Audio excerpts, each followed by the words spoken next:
BJP के कदावर नेता हरक सिंह रावत अब घर वापसी की तैयारी कर रहे हैं। बीजेपी जहां हरक रावत को रोकने के लिए पूरा जोर लगा रही है, तो वहीं हरक रावत लगातार संकेत दे रहे हैं कि उन्हें अपने पुराने घर यानी कांग्रेस की याद आ रही है। हरक रावत की ओर से लगातार आ रहे बयान भी इस बात का संकेत दे रहे हैं कि उनके लिए अब बीजेपी में रहना मुश्किल है, जबकि उन्हें मनाने की कोशिशें बीजेपी के राष्ट्रीय अध्यक्ष जेपी नड्डा भी कर चुके हैं, तो कांग्रेस भी अब हरक रावत को लेकर नरम रुख दिखा रही है। देखिए रिपोर्ट। 2017 में उत्तराखंड विधानसभा चुनावों से ठीक पहले बड़ा दल बदल हुआ था।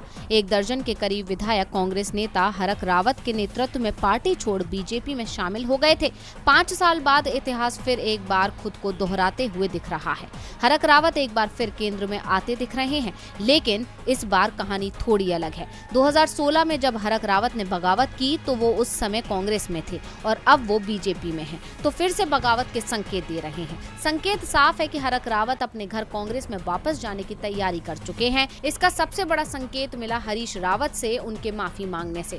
दरअसल उत्तराखंड के कैबिनेट मंत्री यशपाल आर्य जब बीजेपी छोड़ कांग्रेस में शामिल हुए तो हरीश रावत ने इसे लेकर आपत्ति जताई थी। हरीश रावत ने कहा था कि उन विधायकों को कांग्रेस में वापस नहीं लिया जाएगा जिन्होंने 2017 के चुनावों से पहले पार्टी से बगावत की थी। ये विधायक पहले माफी मांगे, उसके बाद कांग्रेस में आए। हरीश रावत का निशाना सीधे सीधे हरक रावत पर ही था। यदि ये बयान हरीश रावत ने किसी और मौके पर दिया होता तो हरक रावत की ओर से भी जोरदार जवाब आता है, लेकिन मौका चुनाव का है और हरक रावत को एहसास हो रहा है कि बीजेपी की सरकार जाने वाली है, इसीलिए उनके सुर बदले बदले दिख रहे हैं। ऐसे में हरक रावत ने कहा, मैं हाथ जोड़ते हुए हरीश रावत के चरणों में नतमस्तक हूँ। हरीश रावत का हर शब्द मेरे लिए आशीर्वाद है, फूल के समान है। अब मैं हरीश रावत के खिलाफ कुछ नहीं कहूँगा। हरीश रावत मेरे बड़े भाई हैं, इसीलिए मैं उनसे माफी मांग रहा हूँ। हरीश रावत से माफी मांगने के साथ ही हरक रावत ने बीजेपी सरकार को फेल सरकार तक बता दिया।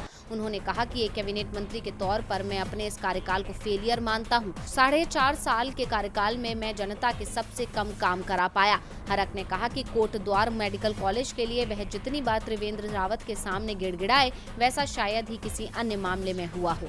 दरअसल हरक रावत उस समय की बात कर रहे थे जिस समय त्रिवेंद्र रावत प्रदेश के सीएम थे। इससे पहले हरक रावत का मसूरी के कार्यक्रम का एक वीडियो भी वायरल हुआ था, जिसमें वो अपनी सरकार को घेरते हुए कह रहे थे कि जिन्होंने उत्तराखंड को बनाने में अपना सब कुछ खो दिया, आज उनकी आत्मा रो रही होगी कि हमने किन बेवकूफों के हाथों में उत्तराखंड सौंप दिया है।